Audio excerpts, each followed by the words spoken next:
What's up, buddies? This is my second video in my series recapping the Metal Gear games, and this time it's Metal Gear Solid 1 and 2. Right off the bat, I have to say that these two games are actually really good, but if you're planning on playing them yourself, I'll warn you that your first playthrough will be rough. I play these in the Master Collection on Steam, but these games come from a time where you expected to read the manual when you bought a game. So especially Metal Gear Solid 1, you just don't know about half the mechanics when they come up in game. I was genuinely convinced that MGS1 had the worst boss fights in any game my first playthrough, but on my second, when I actually understood the mechanics of the game, it was actually pretty fun. But with that being said, these games have a shitload of long dialogue and cutscenes, so let's not waste too much time. But before we get into that, let me tell you very briefly what happened in Metal Gear 1 and 2. So if you want a full rundown, you should go watch my video, but here's the gist. A legendary mercenary named Big Boss secretly founded his own country called Outer Heaven, which was supposed to be a militaristic society run by soldiers for the benefit of soldiers.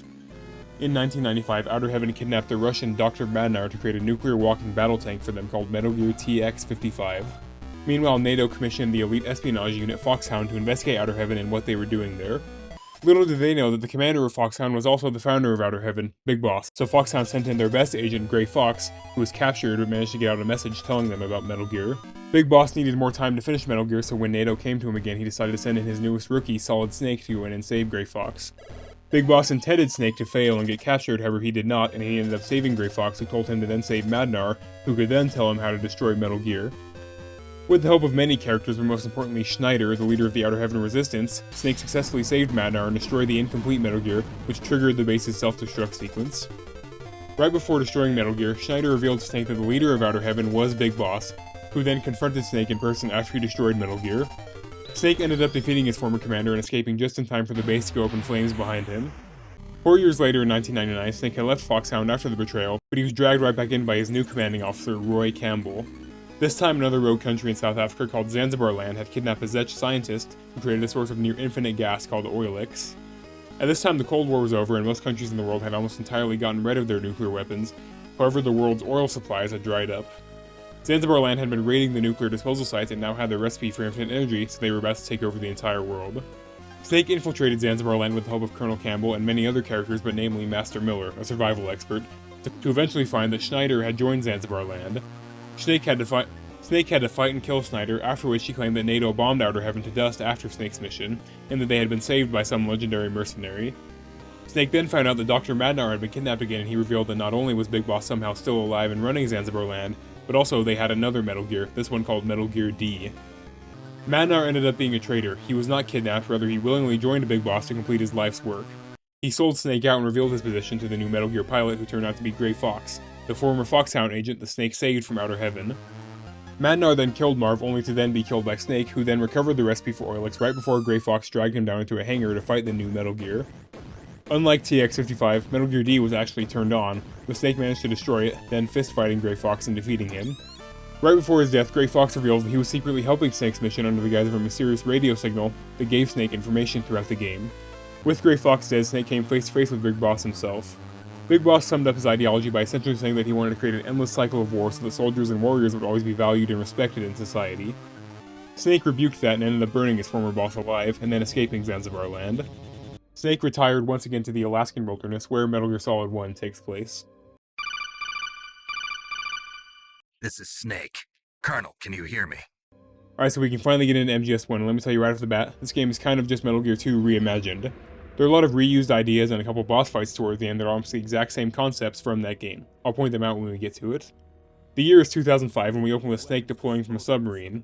He's once again been dragged back into the fold by Campbell. Archipelago was attacked and captured by next-generation special forces, being led by members of Foxhound. They're demanding that the government turn over the remains of Big Boss, and they say that if their demands are not met within 24 hours, they'll launch a nuclear weapon. High-tech Special Forces Unit Foxhound.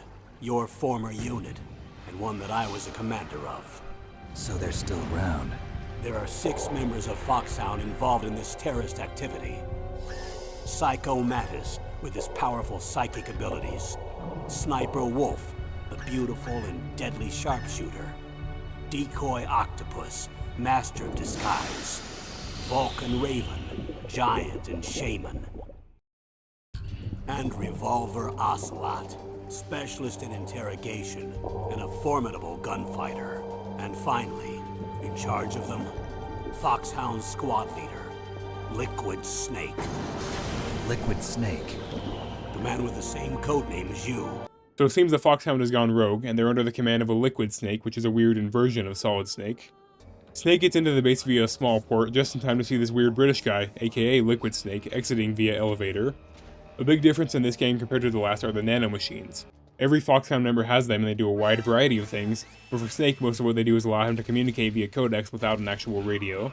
But Snake sneaks past the guards and boards the elevator, which takes him up to the surface of the military base. To help Snake infiltrate, the military sent 2 F-16 jets to attack the base. The terrorists respond by sending a Hind D attack chopper their way, which is an interesting matchup. Besides Campbell, Snake can contact a Foxhound doctor named Naomi Hunter and a data specialist named Mei Ling. He can also talk to Master Miller, who's also living in Alaska for some reason. Later, we can talk to a Russian weapons expert named Natasha Romanenko, but she never really says anything that important. As per usual, Snake has no weapons, just a pack of cigs, but he still manages to sneak past the guards and cameras to get into the building. These guards are called genome soldiers, and we know that they've been genetically modified using DNA from Big Boss, but we don't know all the details just yet. As he enters the building, Campbell calls to inform Snake that Liquid managed to shoot down both F-16s with the chopper, which is insane. Some guards inside say that there's another intruder in the base, one who's already killed multiple people. I'm sure that's nothing to worry about, but in the first hangar, Snake can find a pistol, the SOCOM, but we can't use it much until we find a suppressor. Using the elevator to head down and then climbing into the vents, Snake finds the DARPA chief. DARPA stands for Defense Advanced Research Projects Agency. He drops into the man's cell from above and immediately starts being an asshole to him. Right? You here to save me, huh? What's your outfit? I'm the pawn they sent here to save your worthless butt. He tells the chief the situation, who then tells him that the terrorists have created another Metal Gear, this one called Rex. Both this and the next game do this weird thing where during cutscenes they'll kind of just randomly start running B-roll footage, but whatever. The chief says this Metal Gear was a joint project between them and a company called ArmsTech, and that they were about to hold a test of the mech when the terrorists attacked. He then says that to launch the nukes, the terrorists will have to get 2 passwords, one from himself and then one from the ArmsTech president. Lucky for them, Donnie here already gave up his. He says that Psycho Mantis read it from his mind, but that's a convenient excuse. Don tells Snake that he can stop the launch with 3 card keys. He then tells Snake where to find Baker, the ArmsTech president, and gives him key card number 1. Weirdly, Don thinks Snake might know some other way to disarm the PAL, and remember this for way later. Wait a minute. What is it? You haven't heard any other way to disarm the PAL, have you? From your bosses or anyone? No. Are you sure you haven't heard anything? I just said no. The DARPA chief then suddenly collapses on the floor and dies of a heart attack, puzzling Snake and his entire crew. Attack, but A heart attack? No, Colonel, are you hiding something from me? absolutely not. Snake, you've got to understand. This op is security level red. Snake poorly planned this whole thing out and he doesn't have a way out until the woman in the cell next to his escapes and takes out a guard, putting on his outfit and opening the door for him. Now I don't know why she left that guard face down, booty up, but she holds Snake at gunpoint, accusing him of having killed the chief. Their conversation is cut short when a force of guards arrives and attacks them. The woman has never actually killed anyone, so she has to be pressed by Snake to actually fire her gun, but once all the guards are down, the woman runs away. Snake tries to chase, but he gets distracted staring at her ass. His staring is interrupted when Psycho Mantis, maybe accidentally, shows him a vision of Liquid, Mantis, and another man standing over the dead DARPA chief. Only this DARPA chief seems to have died from torture without giving up his password. Interesting. The woman escapes Snake, so for now he just has to head downstairs to find the ArmsTech president. He has to use C4 to destroy poorly cemented over walls, after which Snake finds the president in this weird contraption. He's surrounded by tripwires connected to C4, and before Snake can think about freeing him, this old man attacks him, calling himself Revolver Ocelot. Special Operations Foxhound. Revolver Ocelot. I've been waiting for you, Solid Snake. Now we'll see if the man can live up to the legend. Now you probably can't tell from his voice, but he's supposed to be Russian. Revolver challenges Snake to a fight, and we get our first boss fight. It's not too hard. Ocelot is a menace with the revolver and will run away when you get too close, so you have to fit in your own shots between his and while he's reloading. When you do enough damage, Ocelot pulls the whole "I'm just warming up" bit, only for this invisible cyborg ninja to slice his hand clean off and cut the tripwires, freeing the president. The ninja leaves without another word, and Snake can talk to the president, Kenneth Baker. Ken reveals that he also gave up his launch code, but it wasn't through Mantis reading his mind, as both he and the DARPA chief were supposed to have shielding nanomachines. Ocelot simply tortured it out of him the old-fashioned way, and from that vision we saw it looked like he tortured the chief to death. Kenneth says that the woman Snake saw back at the cells took his card key, and that she's the niece of Colonel Campbell. He says that she has a codec Snake can contact, but he's old and can't remember the frequency, so Snake has to find it on the back of the game's CD case. I forgot. Oh Okay, bro, but he also tells Snake to find Hal Emmerich, the lead of the Rex project, to find out how to stop the Metal Gear. Ken disputes the opening of Metal Gear 2 by saying that the world only pretended to denuclearize, and the Pentagon secretly funded the new Metal Gear under the noses of even the US president. He gives Snake a disc containing the data from their Metal Gear test and another keycard. Ken also knows a little about that ninja we just saw, and he tells Snake to ask Naomi about it next time they talk. Just like the DARPA chief, Kenneth then suddenly dies from another heart attack. I mean, they were both old, but as he's dying, he curses the Pentagon for some reason. The Colonel and Naomi still deny that they knew what's happening here, and Naomi denies knowing anything about that cyborg ninja. But anyway, we need to call the Colonel's niece, Meryl, who recognizes him as Solid Snake. She was sent in to protect the arms deck president, but was captured pretty easily, which is how she ended up in that cell. She's now disguised as a guard, and Meryl tells the whole story about how Foxhound took this place over. Okay, you see, this place isn't really for disposing nuclear weapons. This base is owned and operated by a dummy corporation of arms tech. This is a civilian base? Right, for the development of Metal Gear. Colonel. Foxhound and the Next Generation Special Forces were called here for the test launching of a dummy nuclear warhead. Why Foxhound? Because they're a special ops group used to handling top-secret missions. Meryl agrees to help Snake reach Emmerich by opening a cargo door for him back on the first floor, so let's head back there. On the way, Snake can pick up a FAMAS from the armory, which will not be useful at all against the next boss, and a suppressor for the SOCOM. But back on floor 1 he can find a mine detector. But while Meryl did open the door, she did not turn off the annoying-ass lasers protecting the exit. If you hit one, the door is shut and the room fills with gas, killing you. The only way to see lasers in this game is to smoke some cigs, which is how it was in Metal Gear 2 as well. When Snake steps outside though, he gets a call from a mystery man calling himself Deep Throat. Who are you? Just call me Deep Throat. Deep Throat. I mean, what the fuck kind of name is that? The Throat Goat warns Snake of digitally invisible claymore mines hidden in the snow, so he has to use the mine detector to get around. Snake asks who he is, but he says he's just one of Snake's fans, which is almost exactly what Gray Fox called himself in Metal Gear 2. Campbell has no idea who this Deep Throater might be, so Snake just has to continue on his own, crawling through the mines to collect them. Not far into the snowfield, a tank pulls up on Snake, piloted by Vulcan Raven. He's this giant tatted guy who talks in a weird Arnold impression. Scott, I will not let you pass. He's supposed to be Inuit, which I guess is how they explain him running around shirtless in Alaska. But for now, Raven's hiding in a tank with a couple gunners that pop out occasionally. So what you have to do is land grenades right on top of the tank while the hatch is open. You would think Snake might have more trouble fighting a tank, but this is actually the second time he's 1v1 a tank and won. With the tank in flames, Snake grabs another keycard from a guard. Raven talks to Liquid over the radio, and it seems like Liquid wanted Snake to get the keycard and go deeper into the base. Snake enters the nuclear research bunker and gets a call from Campbell and Naomi. They say that the next room is filled with inactive nuclear warheads and the Snake can't shoot in here for risk of leaking radiation. Naomi takes it a step further by literally programming his nanomachines to prevent Snake from being able to shoot his gun. The guards don't seem to care about all that though. Snake has no choice but to sneak past them to an elevator. The first basement is an office complex where you can strangle a guard while he's pissing, then pick up an RC missile launcher. Level B2 has Deep Throater calls again and say that not only is the area filled with toxic gas, the floor is also electrified. You have to use that RC missile launcher to destroy a panel to shut off the electricity and then rush to an airlock that leads to a hallway filled with dead guards. Snake hears the remaining guards get slaughtered and catches a glimpse of the cyborg ninja behind the attack. Snake chases him down to find him about to kill Hal Emmerich, the head engineer who's currently pissing himself. Snake needs Hal alive so he confronts the ninja, who recognizes him and acts like they have some kind of history together. What do you want? I've waited a long time for this day. Now I want to enjoy the moment. Ninja's entire motivation is just to die fighting Snake, but he actually doesn't want you to use weapons, just fists. When you punch him a couple times, he puts away his own sword just to make it fair. I would say this is the only actual good boss fight in this game, as the rest are just alright. Now I fucked on Cyborg Ninja in this footage because it was my second playthrough, but it took me probably 15 tries on my first try. It's not easy. Once you get past the fist fighting stage, Ninja uses his own camouflage. Now he's not playing fair, Snake doesn't have to either, and you can throw chaff grenades at him to stun him. If you stack up on them, you can just do this the entire rest of the fight. But after the camo phase, he starts teleporting through all of your attacks unless you counterattack him. But fuck that, let's just spam chaff at him. When he's just about to go down, he kind of like destabilizes or something and starts shooting out blasts of energy. Now you have to shoot him.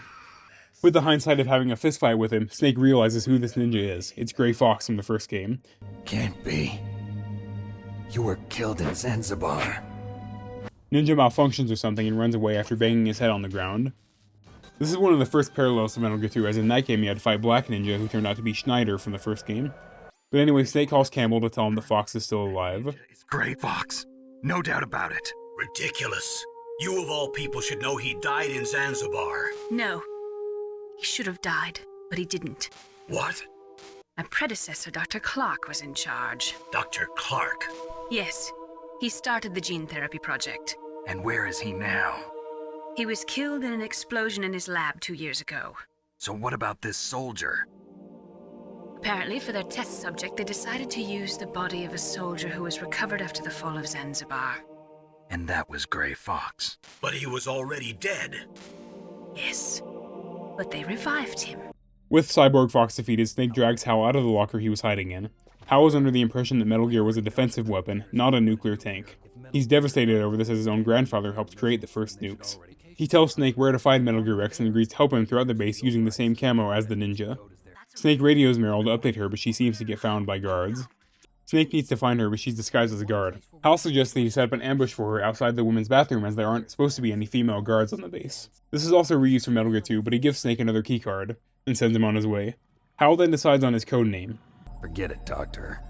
Call me Otacon. Otacon? It stands for Otaku Convention. And Otaku's a guy like me who likes Japanimation. He should have just named himself Weeb at that point, man. I mean, despite the goofy-ass name, Otacon is a pretty important character in both this game and the next, so remember him. Anyway, the way you catch Meryl is by hiding behind a pillar right outside the women's bathroom. Once she goes in, Snake chases right after her. As per usual, Snake starts spitting some game as soon as he meets her, which I would think would be a little awkward with her uncle listening in over the codec. Hey, men aren't allowed in here. I had no idea you were so feminine. This is no time to try and hit on me, Snake. Meryl has a tattoo with the Foxhound logo, but she says it's not real, so I don't know if she just like reapplies the temporary tattoo every couple days or what. Anyway, Meryl only has one card key, but the chief said we need 3. Meryl decides to travel with Snake and gives an inspirational speech before they head out. It's time I took a long, hard look at myself. I want to know who I am, what I'm capable of. I want to know why I've lived the way I've lived until now. I want to know. With another card key from Meryl, they can get into this executive office where Meryl starts acting strangely. She ends up pulling a gun on Snake, but ends up just being Psycho Mantis controlling her. Campbell begs Snake over the radio to just knock Meryl out instead of killing her, which I disregarded immediately because I thought this was choking someone out and not breaking their neck.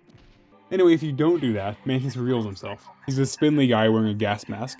Mantis then reads your mind, which in my case was roasting me for how many times I died to guards. You're a careless man, aren't you? And you're a poor warrior as well. He then tells you to put the controller on the floor so he can move it with his mind, which is really just vibrating it, but if I was like 8 years old, that would have got me.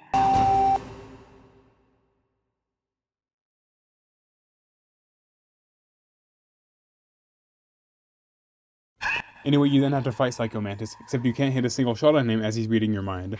The way you beat him is either by destroying these statues around the room, or by plugging your controller into port 2. Campbell will tell you both of these methods after you die a couple times to Mantis. Now in my case, what that meant was opening up a menu I didn't know existed before this fight and changing the port through there, after which Mantis can no longer read your mind. It's still not the easiest fight, but it does become much easier when you realize that crouching avoids 90% of Mantis' attacks. So in Metal Gear Solid, I guess all those secret projects that the CIA and other governments did in the 70s actually worked. They did discover that some people had psychic powers. In real life, all they discover is that people act weird when you give them LSD, but Mantis here is a real psychic. Halfway through the fight, he controls Meryl again, and you first have to knock her out when she tries to kill you, then again when she tries to kill herself. After that, Mantis will teleport around for a stupidly long amount of time until you can finally kill him, releasing Meryl from his control. In his last moments, Mantis tells Snake how to reach Metal Gear from a hidden door, then tells us his backstory, and relates it to Snake's. The first person whose mind I dove into was my father's. I saw nothing but disgust and hatred for me in his heart. My mother died in childbirth, and he despised me for it. I thought my father was going to kill me. When I came to, the village was engulfed in flames. Are you saying that you burned your village down to bury your past? I see that you have suffered the same trauma. As far as Snake knows, he didn't kill his father and burn down his village, but he also exposes Meryl's crush on Snake. I saw you there. You have a large place in your heart. A large place? Yes, a large. She then calls him a sad, lonely man, which is a crazy thing to say to somebody. Then the two of them continue down into an underground cave filled with wolves. Snake lore drops here that he does dog sled racing, which is super random and weird, but past the wolves is a clear shot to the building where they might find Metal Gear Rex. Before they can cross the bridge though, Meryl gets fucking clapped by a sniper.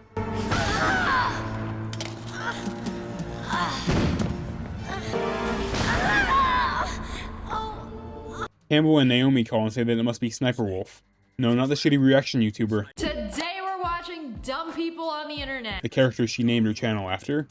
Snake assures the Colonel that he'll save Meryl, but in order to do that he needs to find a sniper rifle. Snake calls Otacon, who tells him he can find one all the way back at the tank hangar in the armory. On the way, Snake can pick up some benzos, which he needs to match Sniper Wolf, who also uses benzos to stabilize her hands. So Snake has to run all the way back to the start, grab the PSG rifle, and then run all the way back where he finds that Meryl's body has disappeared. It's now time for a boss fight that I fucking hated in my first playthrough, but on the second it's not that bad. The main problem is that the sniper rifle controls like shit, even when Snake pops a pill. Once you know where Sniper Wolf goes, it's pretty easy to shoot her before she gets you. When Snake gets to the other side of the bridge where Wolf was, he finds that she's gone. Well, she hasn't gone far as she and two guards ambush Snake and hold him at gunpoint. Wolf promises to be the one to kill him, but for now she just knocks him out. Snake wakes up tied to a strange rotating bed, facing down Liquid and Ocelot. Liquid calls them brothers and sons of Big Boss. Liquid gets a call saying that the government won't negotiate. He suspects that they have some kind of plan. Liquid confirms that Ocelot did kill the DARPA chief in the torture room, but then who did Snake see have a heart attack? Liquid leaves Snake with Ocelot, who takes the disc with the Metal Gear test data from him. It's time for some more torture, and whether you give in or not decides what ending you get. The canon one is that Snake doesn't. Basically, Ocelot runs an electric current through Snake 4 times, and you have to button mash hard enough to keep his health high enough to survive. I couldn't actually do it on controller, I had to use the keyboard, which was much easier to mash on. If you die here, you actually have to reload from a previous save, so fuck you if you didn't save right before this. Once he's done torturing Snake, Ocelot yaps for a while about how cool Liquid is. Who else could shoot down 2 F-16s with a Hind helicopter? The Les Infanteries project was not a total failure. He is the one man who could make my dream into a reality. After 4 torture cycles, Snake is dragged to a cell with the rotting body of the DARPA chief inside. He seems like he's been dead for much longer than a couple hours. Ocelot told Snake that Campbell knew more than he was letting on, and Snake confirms this by calling him. Come on, Colonel. Why don't you stop playing dumb? I'm sorry about Meryl, but I want the lies to end now. What are you talking about? Metal Gear was designed to launch a new type of nuclear warhead, wasn't it? You knew it all along, didn't you? Why did you try to hide it? I'm sorry. Can't tell the grunts, huh? You've changed a lot. Naomi says that the government won't give in to their demands because they won't give up Big Boss's remains, which is one of Liquid's main demands.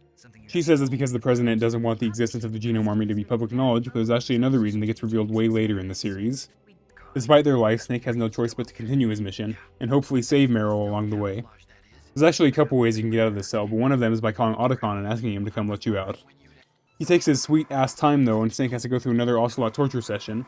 After that, Ocelot says that Liquid is planning on selling Metal Gear to the Russian government after he's done with it, and that he's only in this to restore Mother Russia to its former glory. After the second CBT session, Snake has a conversation with Naomi and Campbell where he says that he already knew Big Boss was his father, and that he learned that back in Zanzibar land. My father. Where is he? Dead. By my own hand. Big Boss. What? Big Boss? I had no idea. There was no way you could. It happened in Zanzibar 6 years ago. Only Snake and I know the real truth of what happened there. So, is it true? Was Big Boss really your father? That's what he said. That's all I know. I think that's just a retcon as that never actually happened in Metal Gear 2, but Snake has this really hard line where he says, Besides, some people just need killing. Naomi talks about her own older brother who's not actually her brother, just a man who took her in after her parents died. She's also very surprised to learn about the history between Grey Fox and Snake for some reason. I learned a lot from him. But didn't you try to kill each other? That's true. We did, in Zanzibar. But it was nothing personal. We were just professionals on opposite sides, that's all. But finally Otacon arrives after the guard shits his pants and rushes off to the bathroom. He gives Snake a keycard to unlock the room where his gear is being held, and also talks about his massive crush on Sniper Wolf. The guard finally gets back though, and Otacon runs away. What Snake can do though is hide under the bed, prompting the guard to rush in, thinking he disappeared. From there it's pretty easy to knock him out for the second time today, and then escape into the torture room to recover all of Snake's gear.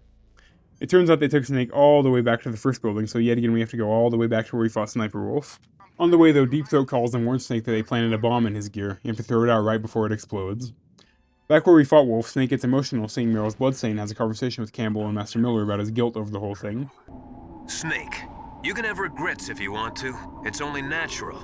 But you can't keep attacking yourself for things that happened in the past. Naomi talks about her grandfather, which piques Master Miller's interest for some reason. It's time. Is that right? Yes, he was Japanese, and he became a special undercover investigator to nab the Mafia. When was that? Oh, sometime in the 50s, I guess. Where? New York, I think. Naomi, I thought you didn't have any family. Well, I researched it after I became an adult.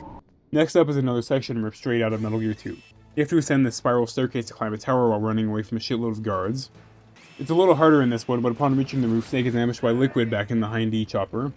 Die! Snake has to run away for now and escape to the adjacent tower where Otacon sneaks up on him. The only way to descend the tower and get closer to the Metal Gear is the elevator, but it's not working. Snake asks Otacon to fix it while he heads up to fight the Hind-D using a Stinger missile launcher found inside the tower. Little does Liquid know this is the third Hind-D Snake has fought in his lifetime, but this fight is a lot more interactive than the other two.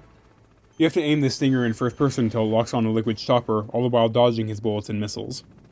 It's actually kind of fun, but the Hind takes on a shitload of missiles, and even when you drain its health bar, Liquid fires one last volley of missiles to case the entire roof just before crashing. That takes care of the cremation. With the elevator down, Otacon calls to tell Snake that the elevator is back up and running, but it kinda just started working on its own. When Snake steps onto the elevator, a chime goes off signifying that he's above the weight limit. And I guess retirement wasn't kind to old Snake. Otacon then calls to tell Snake that he went back to his lab to get Snake one of those invisible stealth suits.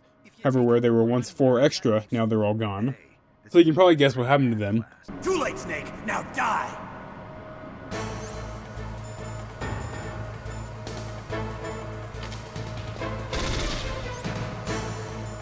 But anyway, after the ambush, Snake steps out into a snowfield between 2 buildings where he immediately gets shot in the arm by Sniper Wolf. Over the codec, Otacon begs Snake and Wolf to not fight as he's in love with the sniper, but that's obviously not going to happen. So Snake has to pop some more benzos and have another sniper duel with the Wolf, finally downing her with enough shots. Wolf waxes poetic for a while about how Big Boss saved her from the battlefield as a kid only to make her into an elite sniper, which was kinda Big Boss's whole thing. Otacon arrives just in time to see his crush die, but Snake manages to give him a pep talk to get him over it. Beyond the snowfield is a foundry filled with lava, and beyond that are 2 long-ass elevator rides. The first one has Snake fighting some more of those elite guards, just without the stealth suits, but the second has an interesting call between him and Master Miller. Miller debunks Naomi's entire backstory about her grandpa, and speculates that she's working with the terrorists. Despite that, Snake has other things to worry about as the elevator arrives at a freezer on the lower level. Inside the freezer are a shitload of Ravens, and leading them is Vulcan Raven, now wielding a giant minigun. He and Snake have a kind of weird conversation. It is called the ear pull. It is an event where 2 opponents pull each other's ears while enduring the harsh cold. It tests spiritual as well as physical strength. You want to pull each other's ears? Snake can't face Raven head on, so what you have to do is either plant claymores and get him to step on them, or hit him with the RC missiles from behind. It's not a super hard fight as long as you don't step on your own claymores, but once Raven goes down, he reveals a lot. First, I'll give you a hint. The man who you saw die before your eyes, that was not the DARPA chief. It was Decoy Octopus, a member of Foxhound. He was a master of disguise. But why go to so much trouble? Why impersonate the chief? That is the end of my hint. You must solve the rest of the riddle yourself. So the DARPA chief was long dead before Snake even got there, meaning that the terrorists don't actually have his passcode. With Raven dead, Master Miller calls to give an update on the Naomi situation. He and Snake tell the Colonel, but he seems to know something that they don't. If she's one of their spies, then we're in big trouble. What do you mean? Nothing. Anyway, we cannot allow her to participate any further in this mission. Wait a minute. Without her, we can't complete this mission. I knew it. You're hiding something. Give me some time. I'll try to get it out of her. Hurry then. We've got to figure out who she is and what she's doing here. I understand. Snake, give me some time. I don't have any time left for you. Campbell does agree to look further into it, though. Anyway, the room directly after Vulcan Raven has like 42 sentry guns in it, but the room beyond that is the hangar where Metal Gear Rex is being stored. Otacon calls Snake to let him know that he overheard the terrorists saying that Metal Gear is ready for launch and that they've already input the 3 PAL codes. The only way for Snake to stop it now is by using that keycard he had, but he doesn't know how to use it just yet. Otacon starts looking into it while Snake climbs Metal Gear, heading for an office at the top. The entire way, Otacon is just blowing up this man's phone with the most irrelevant information. What about the PAL override system that Baker talked about? I haven't found it yet. That's what I need to know. The only important thing he tells Snake is that this new Metal Gear can shoot nukes that are undetectable by radar, so Liquid could just nuke the White House one day and no one would see it coming. The Colonel already knew this information, but this is one in a long line of things that he's been keeping from Snake. Is this true? Are you listening? I'm listening. If word of this got out, it could delay the signing of the START 3 treaty and cause a huge international incident. Yeah, it would be nasty. The United States would be denounced by the UN. It could even bring the president down. Did you know this, Colonel? I'm sorry. You changed, Colonel. I won't make any excuses. When Snake reaches the top, he finds Ocelot and Liquid in the office. They confirm that Metal Gear is ready to launch, but they're not just going to nuke the White House right away. First, they plan on demonstrating it in a remote area in China. Snake overhears some interesting things here. One is that they want Big Boss's body to cure some kind of defect in the genome soldiers. And two is that they want a vaccine for a disease called fox die, which is apparently what's been behind these mysterious heart attacks. Finally, Liquid decides to take another page from Big Boss's book, and says that once their demands have been met, he's making this place the next Outer Haven. Russia? You're not thinking of reviving Big Boss's dream. From today, call this place Outer Heaven. Otacon finally manages to learn how to use the PAL code to stop the launch. It's temperature sensitive. You first have to use it at room temperature, then frozen, then heated. That was another reused idea from Metal Gear 2, but Snake doesn't get to put this theory to the test as Liquid and Ocelot notice him on a camera. They sound the alarm and Snake fumbles the card key down into a waterway at the bottom of the hangar. So Snake first has to go down to the waterway and find the key, then go all the way back up to the office where Liquid and Ocelot have left, to use the first card key. Next he has to run all the way back to the freezer where we fought Raven to freeze the key, and then run all the way back to the hangar again to use the key a second time. But we're still not done, as now Snake has to backtrack even further by going back to the foundry to heat up the key. On the way, Master Miller calls again. Miller finally fills Snake in on what fox die is and how Naomi was involved with it. Snake, have you ever heard of something called fox die? No. Fox die. Liquid and the others were talking about it. Yeah. It's some kind of virus that targets specific people. Well, apparently, fox die kills its victims by simulating a heart attack. No. You're telling me that Naomi was behind it? Snake, try to remember. Did Naomi give you some kind of injection? The nanomachines. So Naomi injected Snake with fox die, but when Snake calls the Colonel, he says that he's arrested Naomi for sending transmissions to the base, and they're about to start interrogating her. Well, the Colonel must be doing a shitty job of that, because once Snake heats up the key and starts heading back, Naomi herself calls him. I was alone for so long, until I met my big brother. And him. Your big brother? Yes. Frank Yeager. What? He was a young soldier when he picked me up near the Zambezi River. I was half dead from starvation, and he shared his rations with me. Yes. Frank Yeager. The man who you destroyed was my brother and my only family. Her older brother was actually Gray Fox, so that's who she's been talking to inside the base. So not only did Snake kill her older brother, the Big Boss also saved her as a kid, so he's 0-2 with Naomi. She tells Snake about the fox die virus and how he was infected with it, but it wasn't her who decided to use Snake as a vessel for the virus. Before Naomi can say any more, the Colonel's men catch her and cut off the transmission, leaving Snake no other option but to continue the mission. Snake, I can't allow Naomi to make any more unauthorized transmissions. What? Naomi's been removed from this operation. What happened to Naomi? What did she mean when she said that fox die was a part of this operation? Colonel, let me talk to her. I won't. She's under arrest. Colonel, you double-crossed me. Snake, there's no time for that. Right now, your job is to stop Metal Gear. However, when Snake puts in the final PAL code, we get one final twist. Complete. Detonation code activated. No, why?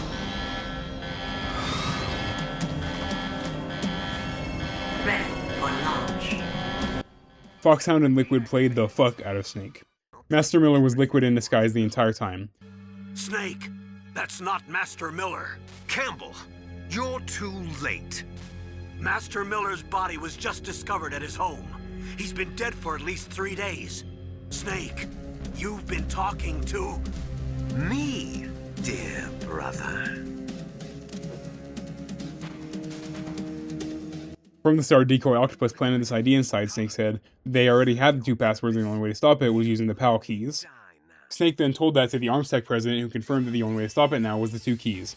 So if Snake had just done nothing, then none of this would have happened and Liquid would have failed. Anyway, Liquid tries to gas Snake, but Otacon helps him escape where he chases his brother onto Metal Gear. Liquid reveals even more here. One is that he confirms that this whole mission was a lie to Snake. The only reason he was sent in was to spread Foxdie among the Foxhound members and kill them. However, Naomi made some kind of change to the virus, seemingly what stopped it from killing Snake, Liquid, or Ocelot. Liquid finally reveals that he and Snake aren't just brothers, but clones of Big Boss. But we're not ordinary twins. We're twins linked by cursed genes. Les enfants terribles. Liquid got all of Boss's recessive genes, while Snake got all the dominant ones, and he's convinced that makes him the lesser twin. Can you understand what it's like to know that you're garbage since the day you were born? Well, lesser twin or not, Liquid hops into Metal Gear Rex and Snake finds himself facing down one of these solo for the second time. This boss fight is kinda shitty, but the first step is to call Otacon, who tells us that Metal Gear is too heavily armored for any of our weapons. What Snake has to do is first destroy the radar dome on its arm, forcing Liquid to open the cockpit, which will then open him up to attacks. I say this fight is shitty because the first stage is just run away from Metal Gear till it launches missiles, then run back to avoid them and get a shot off before repeating like 10 times. However, even when you drain its health bar, the radome is still standing, and Metal Gear almost kills Snake until Cyborg Grey Fox arrives to stop it. Fox ends up getting his ass kicked, but he does manage to destroy the radome before getting destroyed himself. Snake, we're not tools of the government or anyone else. Fighting was the only thing I was good at. But at least I always fought for what I believed in. Snake, farewell.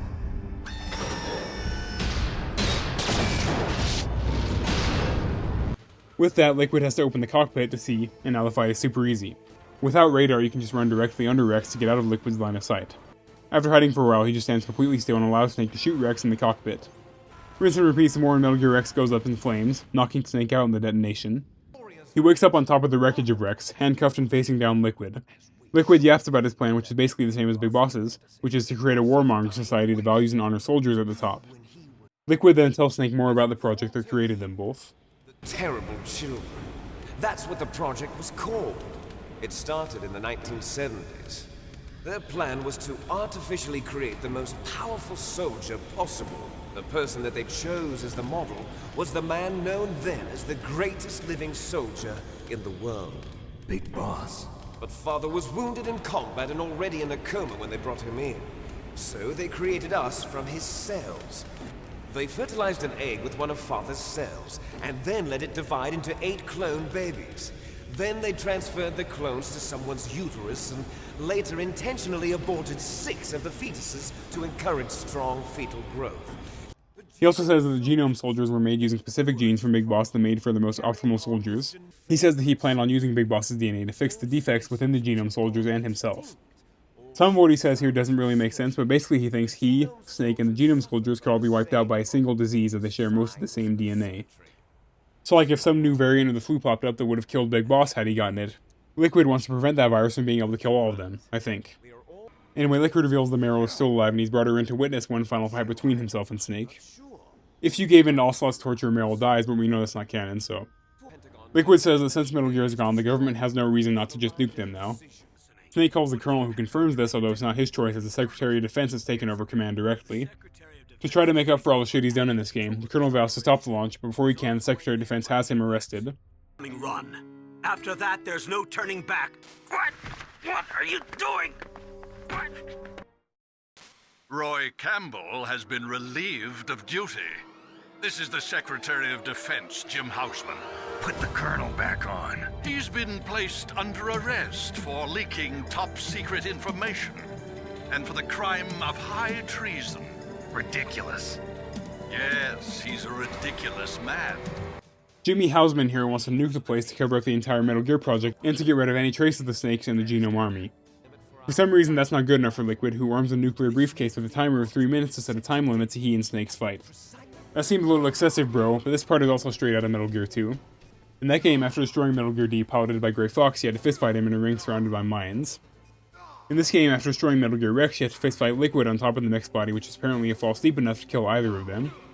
Now, I said earlier that I came around on pretty much all the bosses in this game, except for this one. I truly have to wonder if anybody at Konami actually playtested this boss fight because it is so fucking horrible.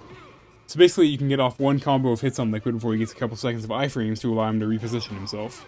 That's whatever. The problem is the half the time his iframes activate halfway through your own combo, so he just phase through your attack and start punching you.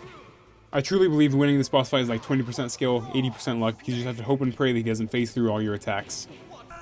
It's really bad, but once you finally manage to beat Liquid, Snake sends him falling off the mech, presumably to his death. Snake wakes up Meryl, but they don't get to kiss just yet as the place is about to blow up. Snake radios Otacon, who tells him how to get out, but Otacon decides to find his own way out. So Snake and Meryl rush to a parking garage where they hop in a Jeep with a turret on the back. This section would suck way more ass if you couldn't just shoot the turret in first-person mode, but Snake and Meryl bust down a couple barricades in their way until it's revealed the Liquid somehow survived that supposedly lethal fall. Him and Snake trade an absurd amount of bullets between each other until the two Jeeps collide and roll out right outside the base. Liquid is just about to kill Snake when Foxeye finally decides to kick in and gives him a heart attack.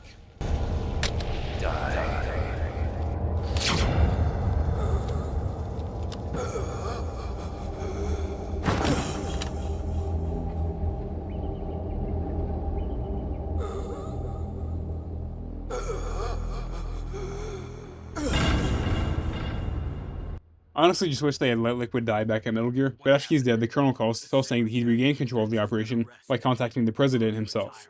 Campbell managed to get the attack called off, and even faked both Snake and Meryl's deaths to allow them to live in peace. While the Colonel sends someone to pick up Otacon, he patches Snake through to Naomi to explain how he hasn't died from Foxeye yet. That's up to you. What do you mean? Everybody dies when their time's up. Yeah, so when's mine up? It's up to you how you use the time left to you. She just kinda doesn't though, but we get sort of an explanation in a minute. Anyway, this game ends with a super inspiring monologue. MGS2 does this as well, but all we need to worry about is the post-credits scene. Yes, sir. I recovered all of Rex's dummy warhead data. No, sir. My cover is intact. Nobody knows who I really am. Yes, the DARPA chief knew my identity, but he's been disposed of. Yes, the inferior one was the winner after all. That's right. Until the very end, Liquid thought he was the inferior one. Yes, sir, I agree completely. It takes a well-balanced individual such as yourself to rule the world. No, sir. No one knows that you were the third one, Solidus. What should I do about the woman? Yes, sir. I'll keep her under surveillance. Yes. Thank you. Goodbye, Mr. President. So if I had to guess, Snake didn't die from Foxeye because he was technically the inferior twin. Whatever. The way bigger reveal there was that the President of the United States of America was the third clone of Big Boss, Solidus Snake. And with that, we're at the end of Metal Gear Solid 1. Actually a pretty good game. You should check it out if you don't mind ancient control schemes, but let's get straight into Metal Gear Solid 2. Raiden, are you receiving? We're still here. So at the end of MGS1, Snake and Meryl rode off into the sunset with Snake even telling her his real name, which is David. Unfortunately though, that didn't work out and they broke up. Sorry Snake, no retirement for you. MGS2 begins with Snake dropping onto a ship from above on a bridge over the Hudson River. The year is 2007 and Snake is back working with Otacon, however they're not with Foxhound or the government anymore. After MGS1, aka the Shadow of Moses incident, Ocelot sold the disc with the Metal Gear data on it on the black market, resulting in pretty much every country with a decent military now having a Metal Gear program. Snake and Otacon are now part of a non-profit called Philanthropy, which is a weird name for an anti-Metal Gear group, but their goal is to infiltrate this Marine Corps ship to get photographic evidence of their mysterious new anti-Metal Gear project. Unlike every other mission, Snake actually deployed with a weapon this time, although it's a non-lethal tranquilizer gun. If you shoot a guard in the body, it takes a couple seconds to knock them out, but if you hit them in the head, it does right away. It's kind of funny because in this game, when you take out a guard, they'll eventually notice and send a patrol to check on them, but if you just knock them out, the patrol just wakes up the guard and leaves like nothing ever happened. Anyway, the second the Snake lands on the ship, the Marine guards on the deck are immediately killed by Russian mercenaries dropping onto the ship. I mean, great job, guys. By the way, this is happening pretty much right in the middle of New York City, but... well, that's none of Snake's business. He just needs to get in, take pictures of the new Metal Gear, and get out in time to hop off on another bridge where Otacon is waiting. Anyway, Snake gets past the guards into the ship and then into the control room where you can see where the ship's going. Once he gets there, even more Russians arrive on scene, but Snake finds out that the ship is heading into the middle of the ocean for a test of the new Metal Gear. He tells Otacon this, but catches a glimpse of a Russian woman outside. We can overhear her talking to her father, the Russian commander, over the radio. It's not over yet. I can see the moon, even in this storm, pale as death. I have a bad feeling about this mission. You swore this to me, that you would leave the unit once the mission was complete. Do not worry, this is a country of liberty. No, this is where I belong, with the unit. I have nowhere else to go. Father, I want to stay and fight. There is no choice to make here, Olga. Need I remind you that you are carrying my grandchild? Olga wants to stay until the mission is complete, but her father orders her to leave because she's pregnant. She's not planning on leaving anyway, but the decision is taken out of her hands and Snake holds her at gunpoint. Now obviously she doesn't know that's a trank gun, but she ends up distracting Snake with a bullet-shooting trick knife, and our first boss fight begins. I think the purpose of this fight is to just teach you how to use the new first-person aiming mode that this game just added, but I always just found it easier to just use third-person auto-aim on her. Anyway, in this game, once you have lethal weapons, you have the choice to either spare or kill bosses as they have 2 health bars, 1 health and 1 stamina. In this case, Snake has no lethal weapon, so you just have to hit Olga with enough darts to knock her out. Once she's down, Snake can grab her gun and call Otacon, who's identified these Russians. Their commander is Sergei Gurlukovich, the man Ocelot was working with in the first game, and who Liquid planned on selling Metal Gear Rex to. Otacon also says that he got the information for the mission from an anonymous sender who he suspects to be his estranged stepsister, Emma Emmerich. She'll come into it later, but I'll warn you right now, things get a little weird between them. Anyway, Snake now needs to head down to the hull of the ship to find the actual Metal Gear. Deep inside the ship, Snake overhears that the Russians have shut off the exits from the hull, meaning that the bulk of the Marines inside are trapped there.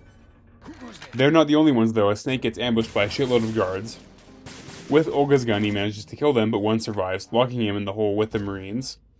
Ocelot arrives in person to thank the man with a bullet to the face. Alashaska,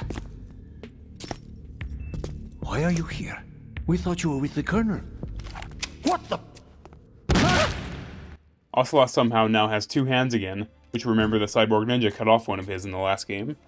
Back to Snake, the ship already passed his meetup point with Otacon, but he finally has eyes on the new Metal Gear Ray. It turns out there was like 100 Marines in the ship, but they're all down here listening to their commander, Scott Dolph's speech. Otacon hacked into the military's internal system somehow and made an entire little photo uploading app for Snake, which he says is simple, but as someone in college for software engineering, it definitely is not. Anyway, the point of that was because their transmissions are being monitored by some outside force, Snake needs to find 4 good pictures of Ray to upload through his computer app to avoid them getting intercepted. Anyway, Snake needs to crawl past 2 rooms of Marines until he arrives in the hangar where Metal Gear Ray is. For some reason, all the Marines in here have no pants on, but Snake manages to snap the needed pictures and upload them to Otacon's goofy-ass little app. Once Scott wraps up his speech, Ocelot appears behind him. The Marines in the room respond, but Gurlukovich drops down behind the commander and holds him at gunpoint. As you'll soon see, these Marines suck ass at their jobs. But anyway, Ocelot has rigged the ship to blow while the Russian soldiers take Metal Gear Ray for themselves. Gurlukovich wants to use it to restore Russia to its former glory, but it turns out Ocelot has another idea. Russia will rise again. And Ray is the key. I regret to inform you that I have no intention of selling Metal Gear. As I said, I came to take it back. Yes, returned to the Patriots. The Lale Lule Lo? How's that possible? Ocelot, have you sold us out? I was never in your employ, Gurlukovich. Are you still in league with Solidus? He says he's working for a group called the Patriots, or the Lale Lule Lo. Ocelot betrays Gurlukovich and first manages to kill both he and the Marine commander, then all of the nearby soldiers. And at no point did they, or the Marines still pointing their guns at Ocelot, even fire one single shot. Because of this, Ocelot sets off the explosives and starts sinking the ship, finally prompting the Marines to go after him, but they can't shoot for shit. Snake emerges from his hiding spot to confront Ocelot, and when he does, that new hand I mentioned, takes over.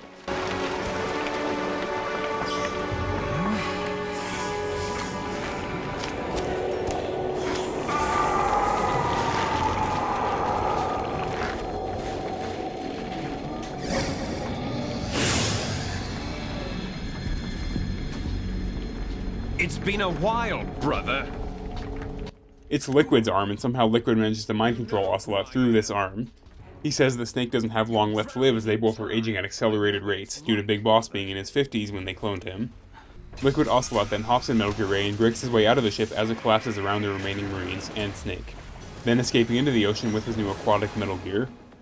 Fast forward 2 years and we're playing as Solid Snake, except seemingly not the one we just were, getting briefed by Colonel Campbell once again. Approximately 6 hours ago, the Big Shell was seized by an armed group. Do we have an ID? Former members of the Navy SEALs Special Anti-Terrorist Training Squad Dead Cell.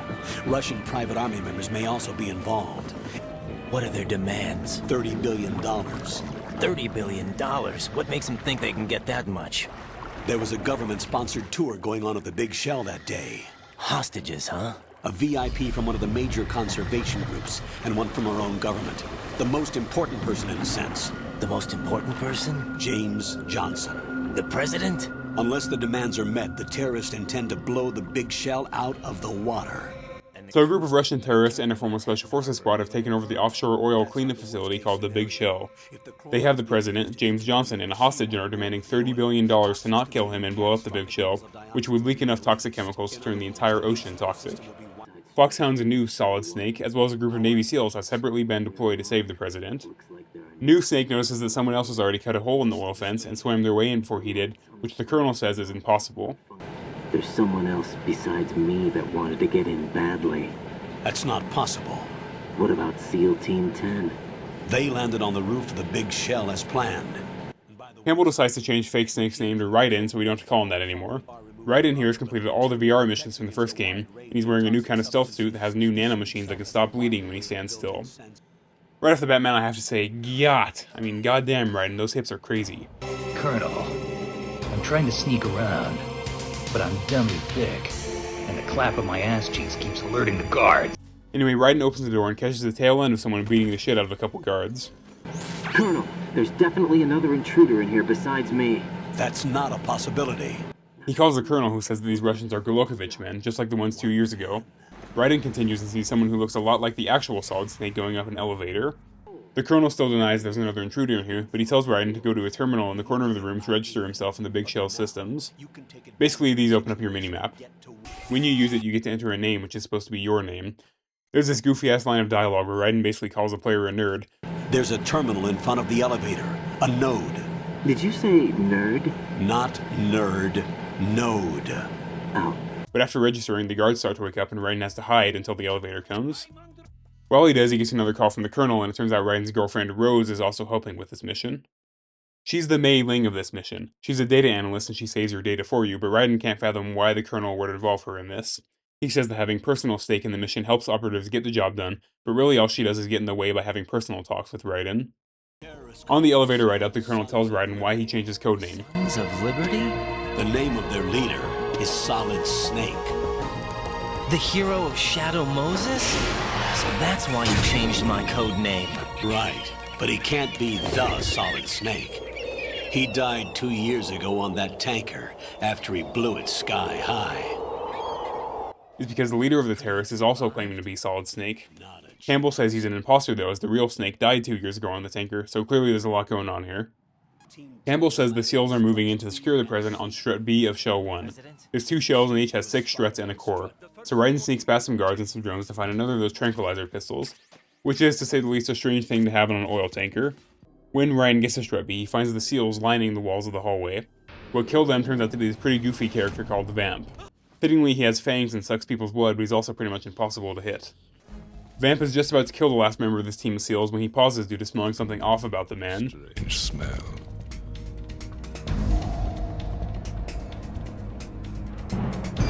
You smell like...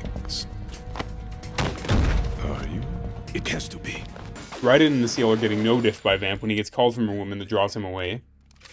The remaining SEAL takes off his mask, and although Raiden doesn't know, that there's the real Solid Snake. Snake, aka J.G. Pliskin, recognizes Raiden's suit as Foxhound, but he points out the Foxhound disbanded after the events of Shadow Moses, puzzling Raiden. Raiden calls the colonel to update him, but he's more concerned about the fact that Pliskin saw Raiden's face. Yeah, Lieutenant J.G. Pliskin. Has he seen your face?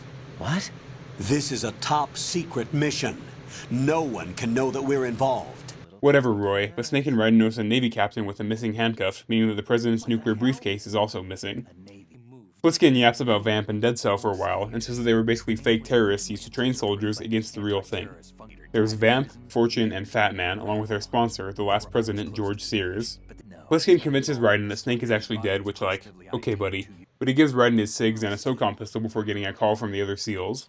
The two hear over the radio the other team of SEALs are getting fucked, so Raiden heads to investigate. One thing you'll notice is that if you call the Colonel in this game, is that he never really talks to Raiden, he just tells him where to go and what to do. I mean, maybe he just doesn't like Raiden. Anyway, Raiden calls Rose, who presses him to remember what day it is tomorrow. Raiden can't, but he tells her to look into Solid Snake's death for him. That's okay. What is it, Rose? Talk to me. I'd rather you figure it out. It's important. How important? Important enough, and we'll talk about it tomorrow. Why not now? Tomorrow seems more appropriate. I need all the help I can get so that I won't chicken out anyway. On the bridge between Struts B and C, Raiden finds the other SEALs. They're facing down Fortune, another Dead Cell member. She's captured the President, but the SEALs' bullets just simply don't hit her, literally whizzing around her body. Ready grenades!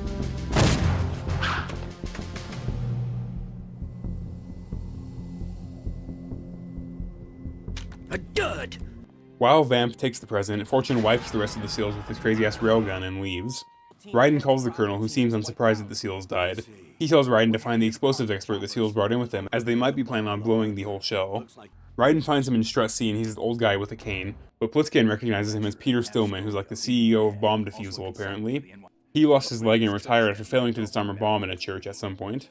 Turns out the Dead Cell member Fat Man was his apprentice. He just casually says the Fat Man built an atomic bomb when he was 10. But Stillman says they had another engineer with them, but he's gone missing, puzzling both Raiden and the Colonel later as they heard nothing about that. Stillman shows them how to defuse the bombs, which is actually pretty simple. So simple, in fact, that it crashed my game. But basically what you have to do is just use these sensors to find the bombs and spray them with liquid nitrogen to freeze them for 24 hours. Stillman is going to stay here while Plissken goes to defuse the Shell 2 bombs and Raiden handles Shell 1 with the new keycard Stillman gives him. Once Plissken leaves though, Stillman points out that motherfucker is definitely not a Navy SEAL, which of course we know, but they don't. I don't even think he's a Navy man. What? Simplify. Marine Corps talk. Bomb 1 is hidden in the women's bathroom of Strut C, which Stillman points out is a stupid place for a bomb. That trend continues as Raiden disarms more bombs, with Stillman commenting that this is amateur work. With Big Steel's keycard, Raiden can get a suppressor for his SOCOM, so now we can actually use it, although arguably not killing enemies is the better strat for this game. As Raiden continues on, he gets a call from a mysterious figure who calls themselves Deep Throat. Identify yourself. Just call me Deep Throat. Deep Throat. Dude, the dick-sucking Olympics champ is back. No way. Except when Raiden points out that's the same name Gray Fox used, they changed the name to Mr. X instead. Rose then decides to interrupt Raiden's bomb defusing by asking him about the day they met. You're right. Sorry. I do remember. It was right after I transferred to New York. There were all these tourists around you in front of the Federal Hall. And then I found you again by coincidence out in the base corridor. An amazing coincidence that we were actually working at the same place. When Raiden defuses bomb number 5, Plissken calls saying he's found a shitload of C4 planted at the bottom of one of the struts in Shell 2, so Fat Man set all these stupid bombs as a distraction. Stillman decides to go check out the bombs personally and reveals that he completely faked losing a leg in that explosion. Apparently he can walk just fine, but he just wanted to garner some kind of sympathy after failing to prevent that church bombing. All I could think about was hiding from the crime, shielding myself from the public outcry. I wanted people to be sorry for me, for my weakness. I faked being a victim myself because I couldn't bear to face the families of the real victims. Raiden is surprisingly sympathetic to that. Anyway, while he does that, Raiden still has one more bomb to defuse, but on the way he finds that Olga is here and is apparently the new leader of the Golokovich men. She escapes Raiden without a fight, so he just has to go find the last bomb, which is planted on the Harrier jet the terrorists stole. Honestly, Raiden, you probably could have just left that one, but once he defuses it, he calls Stillman, who says that Raiden needs to go pick up a different sensor he made to find the other bombs at the bottom of Shell 1. The second he does, though, Stillman realizes that he got played. The big bombs only arm once Plissken disarms his last C4, forcing Raiden to have to rush to the bottom of Strut A to disarm his before the entire big shell goes down. As he's heading down, Stillman realizes the Fat Man played him even more than he thought, as his bomb is motion activated, meaning that he's fucked and the only way to save the shell now is for Raiden to disarm his. With Stillman now dead, Raiden finds his bomb on the bottom of the submarine and barely manages to disarm it in time. Shell 2 is now half flooded, but the Colonel says that none of the toxins leak, so it's not a complete failure. Despite that, the Colonel informs Raiden that the terrorists just executed one hostage and will continue to do so every hour until their demands are met, so we better find the President soon. In Raiden's way, though, is Fortune. She attacks Raiden, accusing him of being the one who killed her father, although once she sees his face, she realizes that he's the wrong guy. This could be interesting. You've seen the fires of hell, haven't you?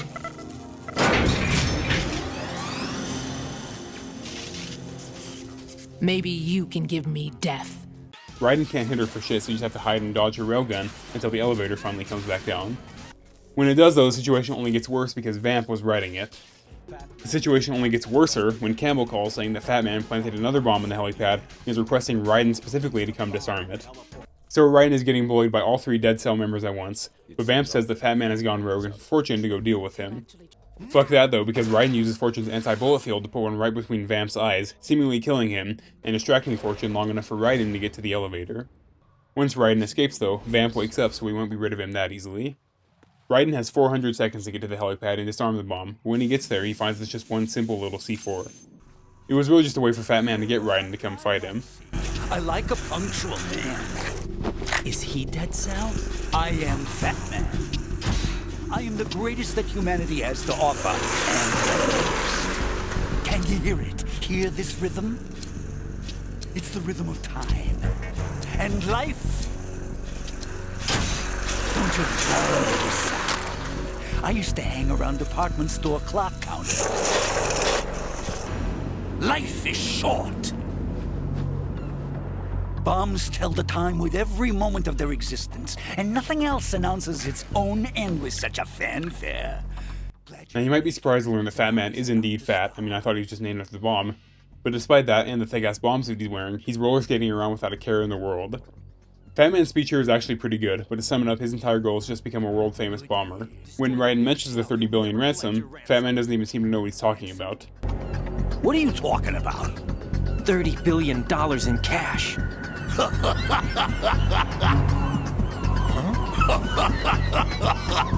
So that's what's going on, huh? What the hell are you talking about? Oh, you'll know soon enough. Fat Man drops one last hard quote and the fight begins. That is why I dislike boorish military types. It's time to start the party. Laugh and grow fat. Let's move! This fight has 2 stages. One where Fat Man skates around planting bombs with a 45-second timer, and the second where you just get to fight him. Now given the fact he's wearing a big-ass bomb suit, shooting him doesn't do much damage, however it will knock him off balance. You can either just blast him enough to knock him down, or plant Claymore to knock him over, which exposes his head. Do this enough times and Fat Man goes down, but he left one last surprise for Raiden in the form of a final bomb. I don't know how he got it there, but it's directly under his body, so all Raiden has to do is drag him away and freeze the bomb. Campbell calls and Raiden asks him about Fat Man and the ransom demand, but he just speculates the rest of Dead Cell didn't fully share their plans with Fat Man. He and the Colonel's conversation is cut short when Pliskin calls. He was knocked out in the explosion, but when Raiden asks about the toxins, Pliskin is like, What about the toxins? The what? If the big shell blows up, the explosion is expected to produce massive amounts of toxins. Never heard anything about that. Finally, Pliskin says they need to find a heli to escape the shell with the hostages and signs off, leaving Raiden alone to go save the president. He doesn't get far when the Deep Throater appears in person. It seems like Cyborg Ninja Grey Fox is somehow still alive, or someone else is wearing his suit. He says that he's a messenger from the Patriots, and his message is to help Raiden infiltrate the core of Shell 1 to find a secret security agent named Ames, who can then direct Raiden to the president. Ninja tells Raiden he can identify Ames by listening to his heartbeat with a directional microphone found in Shell 1, because apparently Ames has a pacemaker. Ninja gives Raiden a new keycard and an enemy uniform, telling him that the only way to infiltrate Core 1 will be to disguise himself as a terrorist.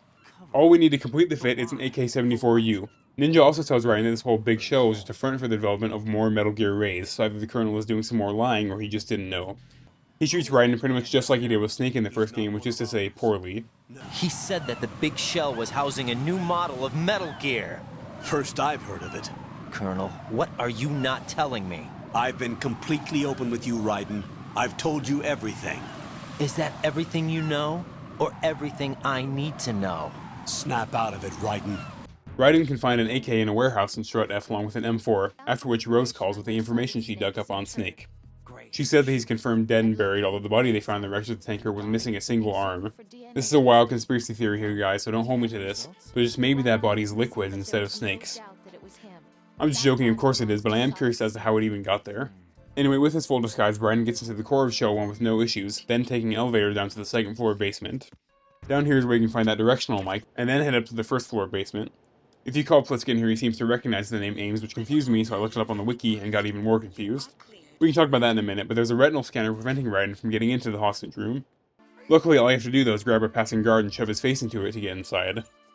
In here are all the hostages, and what you're supposed to do is listen to their heartbeats, but I can never tell the difference, so I just found Ames based on his fuck-ass haircut.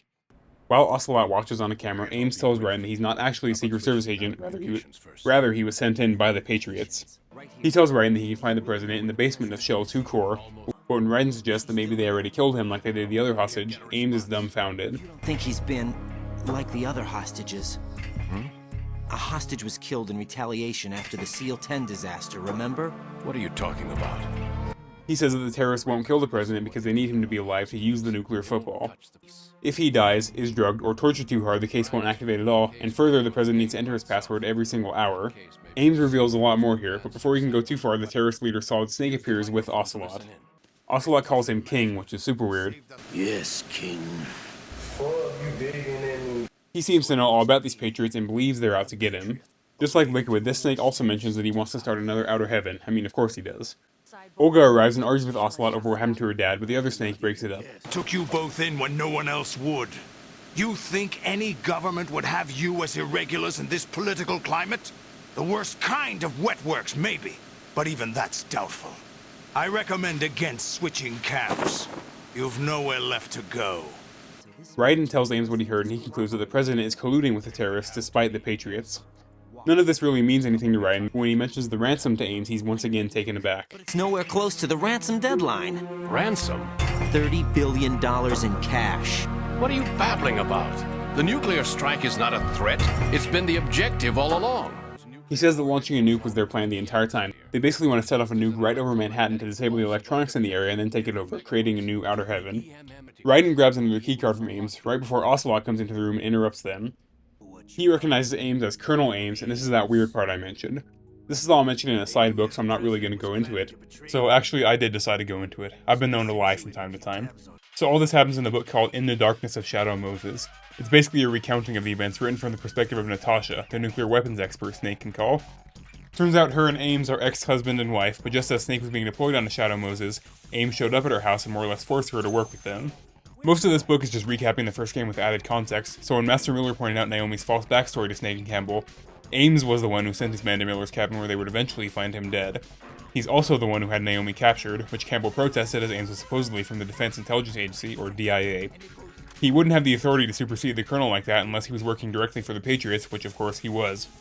Ames blackmailed the Colonel with Meryl's life on the line into going with it and constantly lying to Snake. We also learned that Ames and the Patriots were the ones who decided to inject Snake with the Fox dye virus, not directly Naomi, although she was the lead researcher on the project. Liquid knew about the Patriots, and it seems like taking them down was one of the main motivations behind his takeover of Shadow Moses. We also learned that Jim Hausman, the Secretary of Defense who wanted to nuke Shadow Moses at the end, was basically acting of his own accord, against what both Ames and the Patriots wanted. It was Ames' own men who arrested him and freed the Colonel, as they wanted to make Hausman take the fall for Shadow Moses, but he refused, then being killed by the Patriots. At the end of the book, Richard Ames here actually saved Natasha's life by giving her vital Fox eye data that she could then use to expose if the Patriots came for her. It seems like because of this betrayal, the Patriots sent Ames on this obviously very dangerous mission where he is now. So to sum it up, the Patriots, who we'll learn more about in a minute, were pulling the strings in Shadow Moses through this guy, Ames. Anyway, now that you know his whole backstory, Ocelot is about to dome him, but before he can, Ames dies of a heart attack, much like how Fox eye used to kill people. Ocelot isn't too fazed by it, and instead forces Raiden to unmask. But before he can take the shot, Cyborg Ninja appears to cut off his other hand, only barely missing. The ensuing firefight only gets a couple hostages killed, but Raiden manages to escape, so it's all good. Once he's out, Raiden updates the Colonel, but as per usual in this game, he's no help at all. I've also been told that the nuclear strike was what the terrorists were after from the start, not the $30 billion. Right.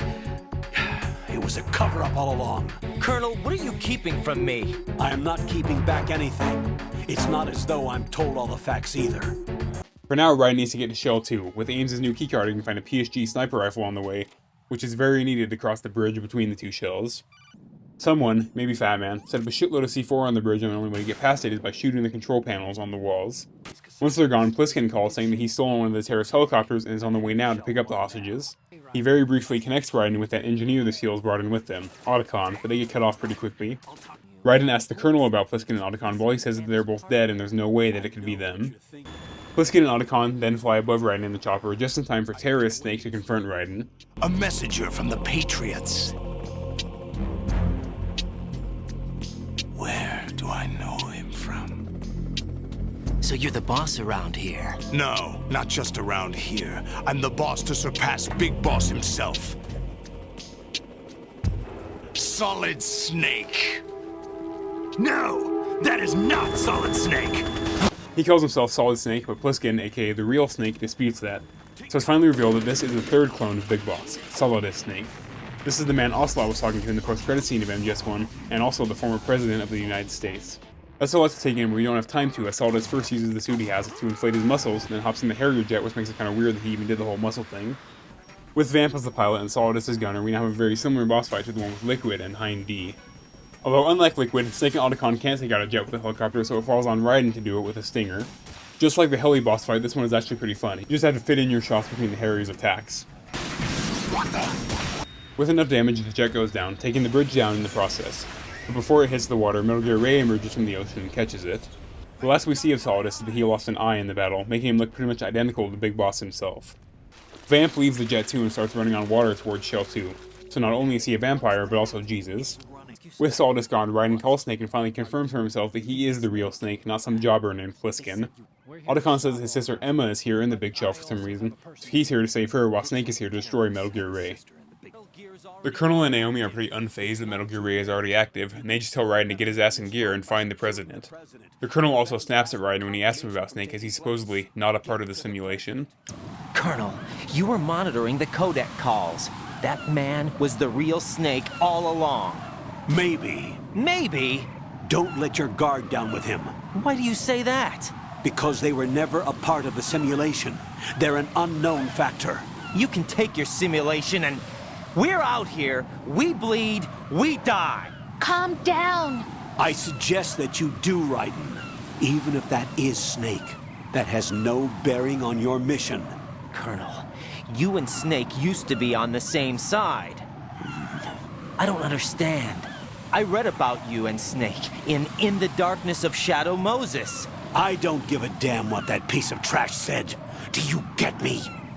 Well, nothing we can do about that now. Raiden has to cross a super perilous series of bridges where I died like 20 times my first playthrough, because I didn't realize you could crawl along ledges. But when he finally does make it inside the Shell 2 core, he eavesdrops on Olga and Solidus, the former accusing Ocelot of being a traitor. When she leaves, Raiden notices an electrified floor preventing him from reaching the President. What you have to do is find an RC missile launcher in the flooded basement, then use it to guide a missile into the room and destroy the circuit board. This is kind of a throwback to Metal Gear 1 where you had to do this a lot. When Raiden finally reaches the President, though, the first thing he does is grab Raiden's crotch. I mean, seriously, what the fuck? I mean, this might genuinely be the most lore-accurate fake US president ever made. But anyway, the reason why he actually did that was because he suspected an assassin was coming for him, and this will make more sense later, but he likely thought the assassin would be Olga. So that begs the question, was he just planning on sexually assaulting her when she walked in? This conversation with the President reveals a lot. So President James Johnson here willingly worked with the terrorists because he wanted to gain power over the Patriots, who put him in office. He claims that they control just about everything in this country and calls the election political theater, and that it was designed to make people believe they actually had a choice. Think about it. Do you actually believe that public opinion influences the government? No. He says that no one knows who the 12 Patriots are, but he wanted to use Metal Gear Ray to blackmail them into letting him join them and become a Patriot. Solidus betrayed him though, as his goal was to entirely destroy the Patriots. The President disagrees though, as he believes that the Patriots are a necessary force in ruling the country. He also explains that Solidus was president before him, and as we know he was the third clone of Big Boss. However, where the other two only had certain genes of Boss, Solidus was an exact copy. That's probably why he already looks so much older than Liquid and Solid.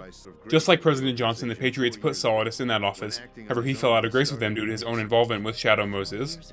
We know that Ocelot was working for Solidus, and that Johnson claims he sent Ocelot in with Liquid for the express purpose of provoking him and controlling the situation. It clearly didn't work out though, which is why Ames and the Patriots had to send in Solid Snake with Foxeye to stop Liquid. After Shadow Moses, the Patriots forced Solidus to resign and planned to have him killed off, but with the help of Ocelot he went into hiding. The President finally reveals that Ray is not the Metal Gear Solidus and needs to fight the Patriots. The entire Big Shell is a cover for Arsenal Gear, a mobile nuclear fortress protected by tens of Metal Gear Rays that has control over the entire US military's arsenal. But that's not all. Arsenal Gear includes an AI called GW that when deployed will be able to completely control the flow of information on the internet. Patriots will use it to keep their place as the country's true rulers. Right now they feel pressured and threatened. By what? They fear an overabundance of digital information. The world will drown in the coming flood of information, and they along with it. The Arsenal plans include a system to digitally manage the flow of information, making it possible to shape the truth for their own purposes. Mr. President says that Arsenal Gear is already in the process of booting up, and the only way Raiden can stop it now is by finding Hal's stepsister, Emma, the lead programmer of GW. Johnson gives Raiden a new keycard and a disk containing a virus that Emma can use to shut down GW before it's too late. Having told Raiden everything he knows, the President tries to force Raiden to kill him, thus preventing the nuclear strike, but Ocelot beats him to it.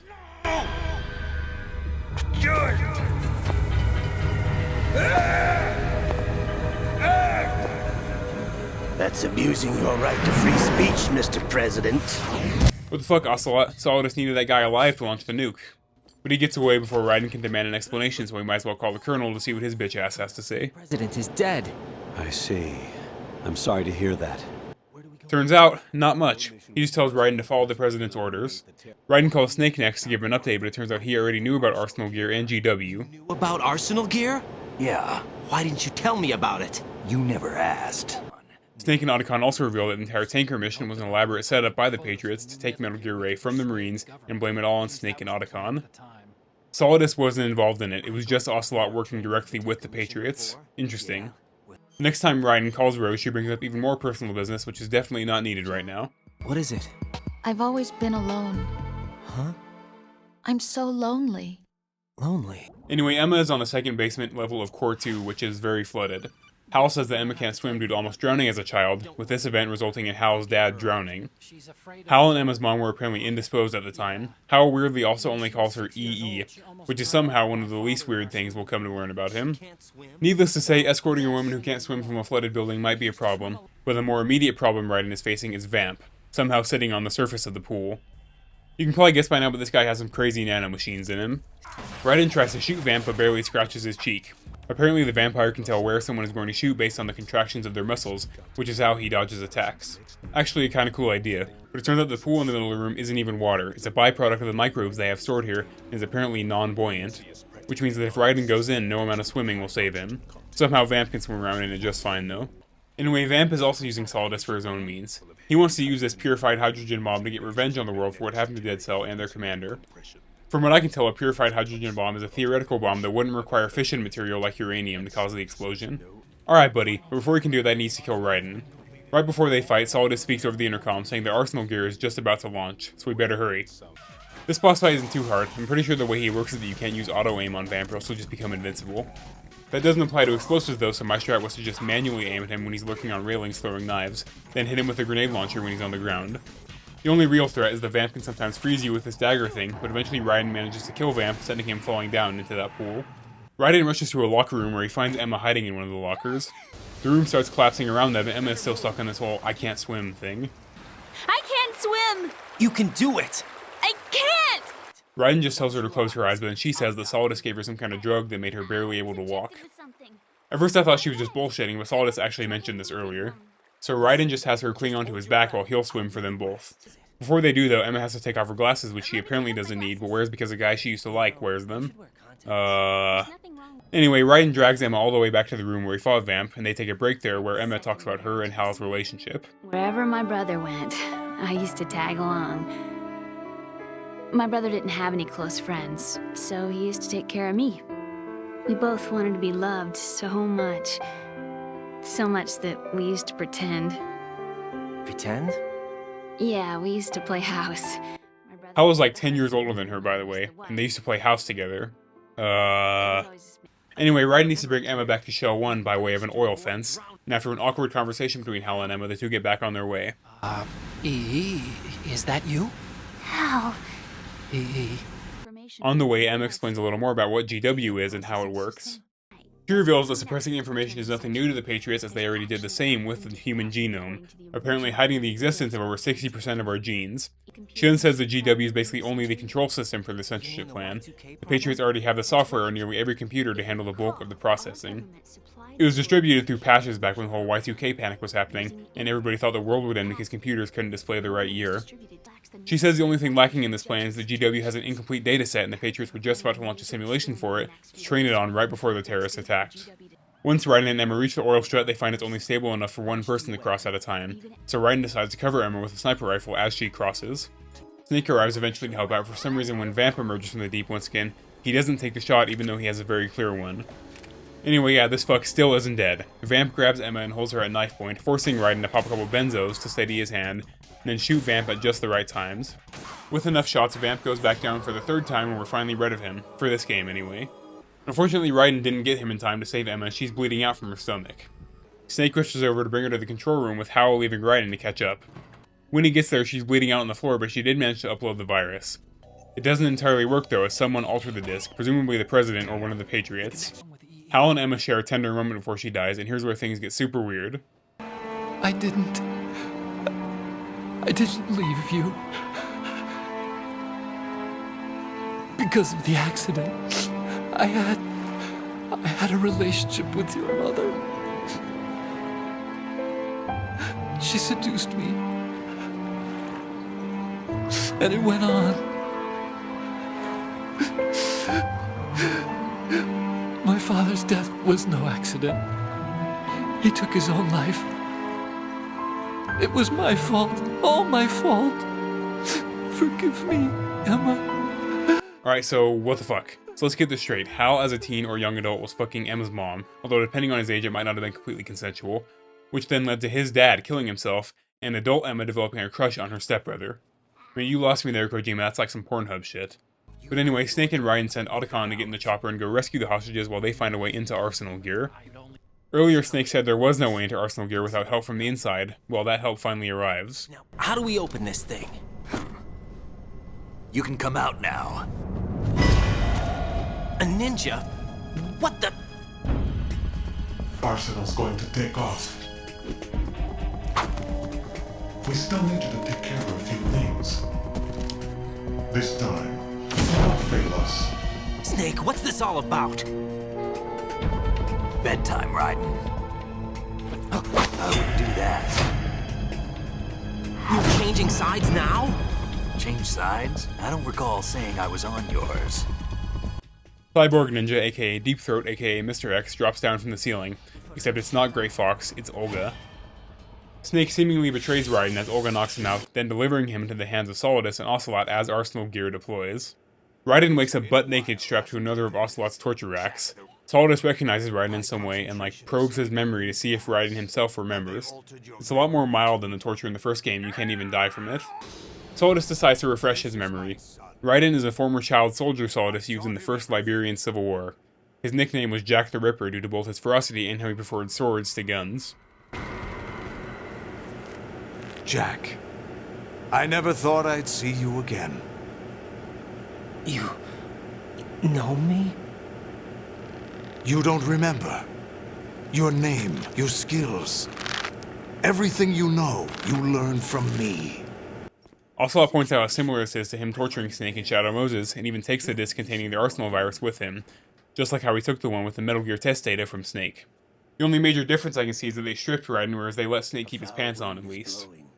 At first I thought Kojima might just be a freak, and that's true, but also when you think about it, he probably wasn't wearing anything under that stealth suit, as it was about as skin tight as possible. Anyway, Ocelot leaves and Olga comes in. She tells Raiden that her entire reason for being here was to provide support for Raiden from the Patriots.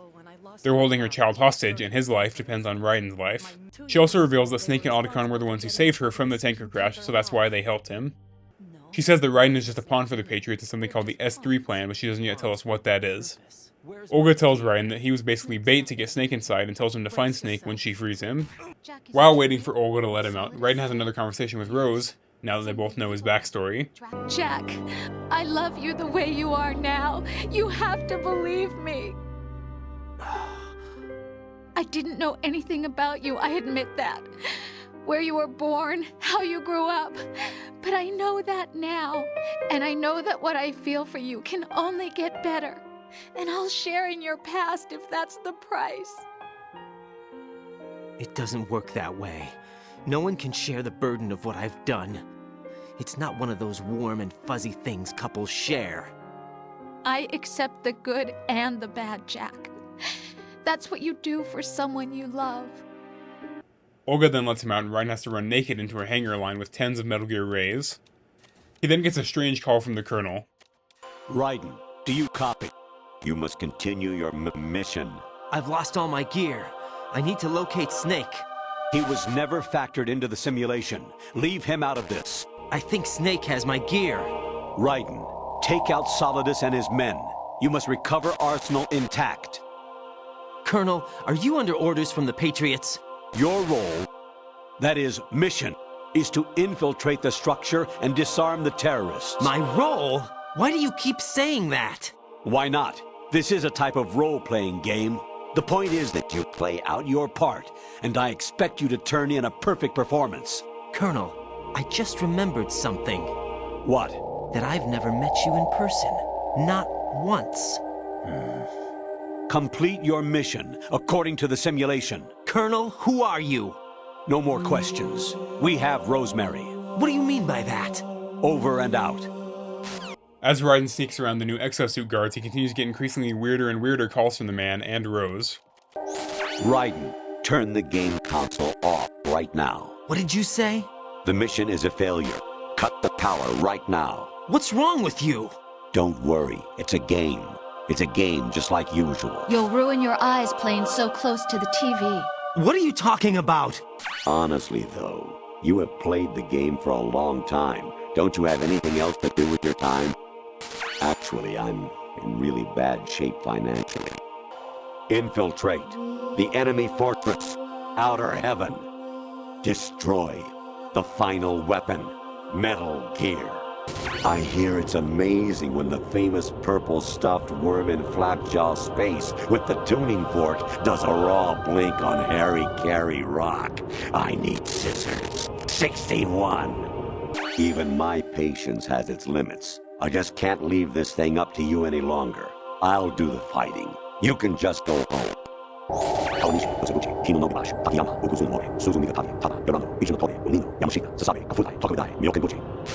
was a North American fall redworm in my past life. Oh, those were the good old days. His portrait on the codec also starts glitching out, showing him from weird angles and even replacing his face with the skull.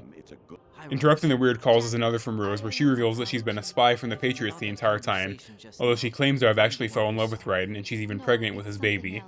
Was sleeping with me a part of the job? I fell in love with you. How could anyone? I can't excuse what I did. I've reported every detail of your personal life to them these 2 years. What you did, said, everything. Must have been fun. But some things I didn't tell anyone. Like what I felt for you. Finally, though, Snake catches up with Raiden and gives him his gear back. He says that Arsenal Gear is headed for Manhattan and they need to get up top to stop it, where apparently there was 25 Metal Gear Rays waiting. Snake is like, yeah, we can take him, but I don't know, bro, you barely handled 1 Rex in the last game. He also gives Raiden Olga's sword. There's a really good essay I'll try to remember to link in the description, but basically it talks about how this game is about subverting players' expectations for what a sequel should be. And one of the most basic parts of that is playing as Raiden in the first place rather than playing as Snake. This should make more sense in a minute, but it talks about how in this moment it's about Raiden becoming his own character as he gets his own weapon with a completely new style of attacking, rather than just being a copy of Solid Snake. You should read it, but Raiden tells Otacon and Snake about the Colonel's strange transmissions, and Otacon agrees to look into it. While he's doing that, Snake and Raiden need to fight through a horde of enemies with the new mech suits from Arsenal Gear. The sword is the best way to deal with them, especially because a lot of the enemies use their own swords. Halfway through, Otacon calls and reveals that the Colonel's transmission is coming from inside Arsenal Gear, meaning that Raiden has been talking to the GW AI the entire time. This is actually such a genius twist, but Otacon basically says that GW wasn't intentionally mimicking the Colonel. Rather, he's just what Raiden's brain thinks of as a commander. The reason why this is genius is because the Colonel in this game is basically just the Colonel from MGS1 boiled down entirely to his worst qualities. In the first game, his worst quality was his constant lying to Snake, but in that game you could tell that he was being coerced in some way, or at least he regretted what he had to do. Anytime he had to lie to Snake, his character portrait looked shameful. In this game they got rid of the pixel art portraits in favor of just using the character models, which in turn makes the Colonel look way less expressive. I think that was intentional though, because he is way less expressive. His entire personality in this game is just telling Raiden what to do and lying to him. When you replay the game with this knowledge, it's like every interaction with the Colonel stands out as how much of a poor imitation of the real Colonel he is. But the reason he's like that is because Raiden trained off the Shadow Moses VR missions, meaning he only got to experience the worst side of Campbell. Unlike Snake, he never knew the Campbell in Zanzibar Land when he was a genuine friend to Snake. It's fucking amazing, man. But as Snake and Raiden fight the last of the guards, the entire screen starts glitching out, like showing you false death screens and things like that. When they finally kill all the guards, Fortune appears to confront Snake. She believes that he killed her father, who was Scott Dolph, the Marine commander from the beginning. Snake tells Raiden to go up to the top of Arsenal Gear to confront Solidus while he stays to deal with Fortune. When Raiden reaches the top, Solidus tells Raiden what he's discovered about this S3 plan. It came as a complete surprise when Ocelot discovered the S3 data from GW. Not a bad idea, though. S3 stands for Solid Snake Simulation. It's a development program to artificially reproduce Solid Snake, the perfect warrior.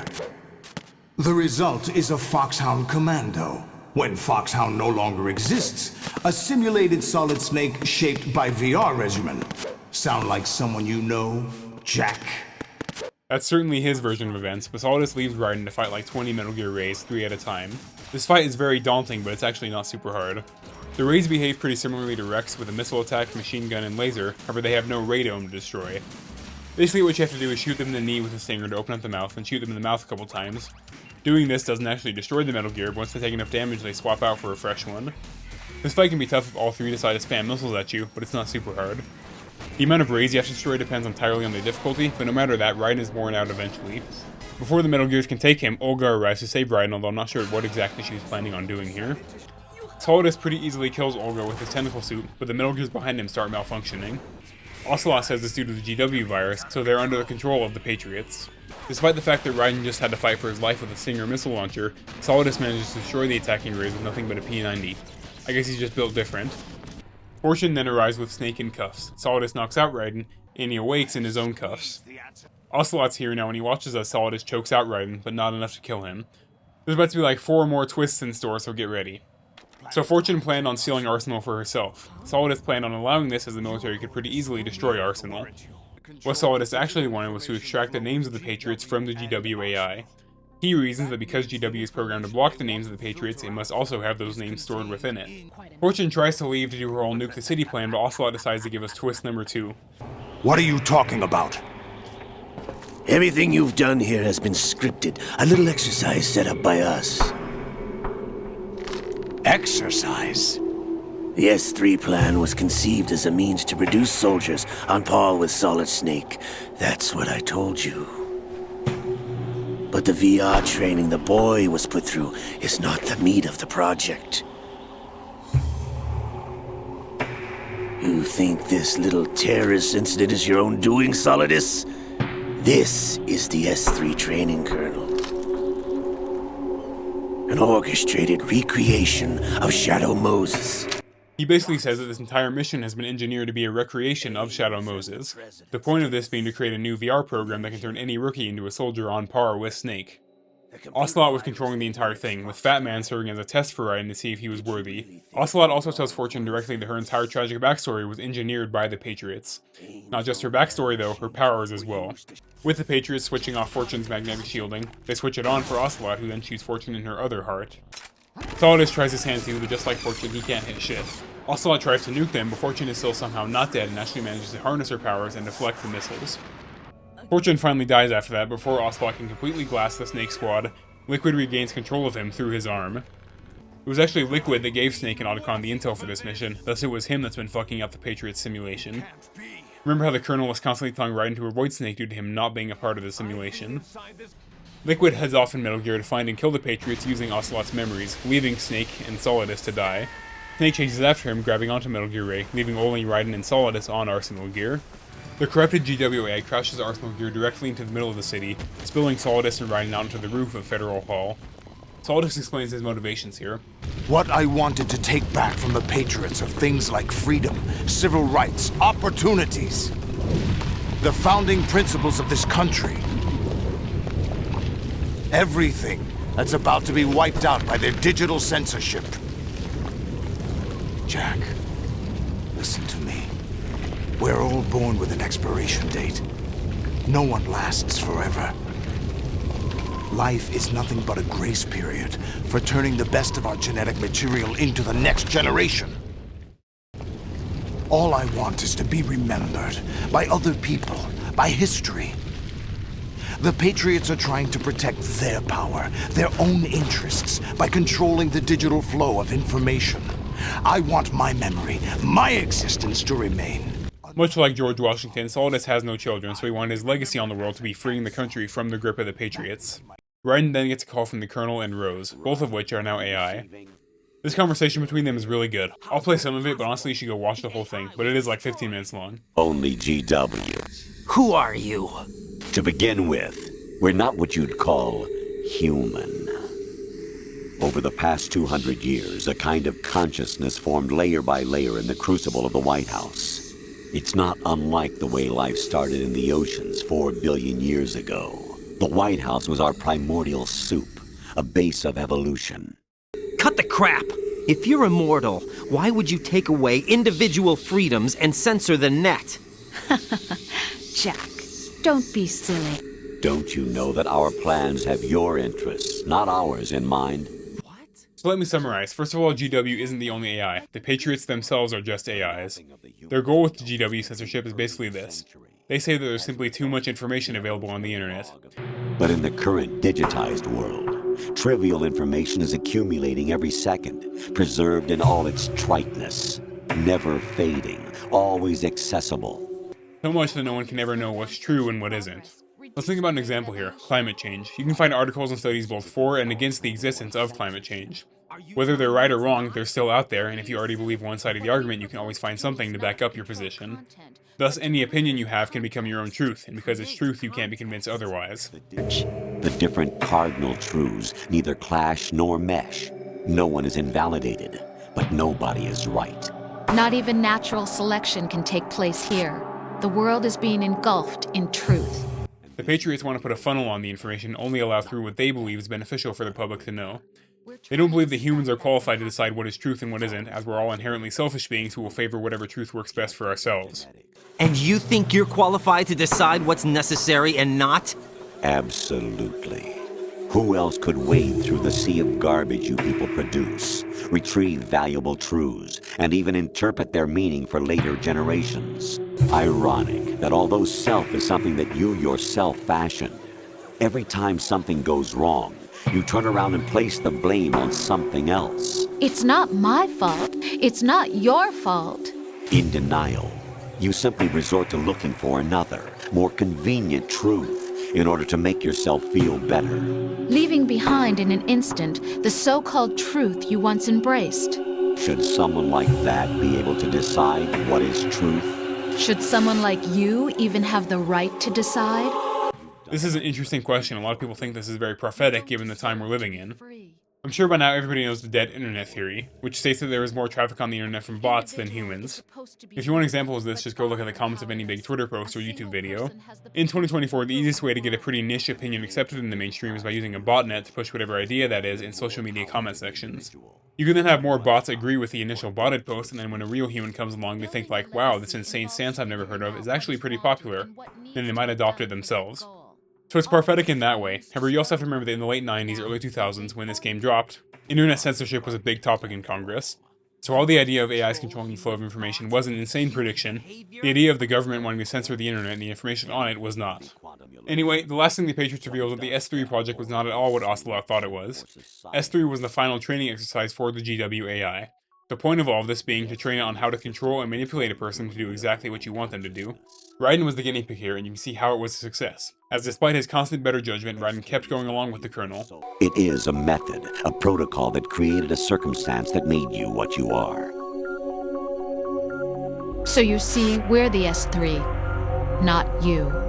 The last thing the Patriots need from Raiden is for him to kill Solidus. Raiden doesn't want to, but Solidus forces his hand. He first tells him that he was the one who killed Raiden's parents and forced him into the war. Then that his last-ditch effort to win will be to extract the name list of the Patriots from Raiden's nanomachines, which for some reason he thinks is in there. Right off the bat, I have to say this shit is about 100 times better than the fistfight with Liquid at the end of MGS1. It's a pretty simple sword fight. In the first stage, Solidus will dash around and occasionally shoot missiles at you. Halfway through, he sheds his missile tentacles and inflates his muscle again, now dashing around way more often.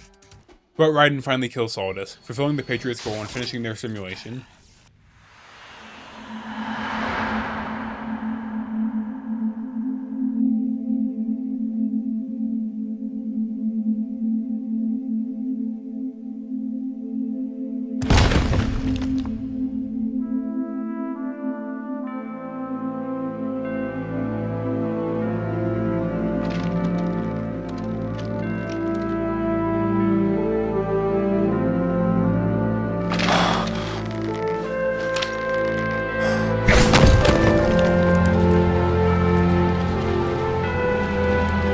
In the wreckage of the city, Snake catches up with Raiden to give him an inspirational speech about forgetting what the Patriots made him and finding out who he really is.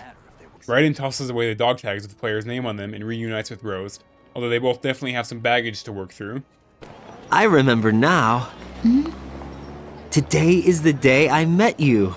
Snake says that he lost Liquid but managed to recover a disc with a list of the Patriots' names on it. He swears to find and save Olga's missing child as well, who should be alive as long as Raiden is. The post-credit scene in this game confirms that there are no Patriots, just AIs, as the list Snake recovered is full of long dead names. And that is the end of Metal Gear Solid 2. I think the story of MGS2 is really good, if a little overdone at the end with all the twists. But if I had to pick between 1 and 2, I'd probably say 1, just because the setting is way more interesting. Which is kind of crazy to say because it's not like Shadow Moses was super interesting as a setting, but I definitely liked it more than the Big Shell. But with that being said, thank you all so much for watching. These two games have some long-ass cutscenes, and each part is only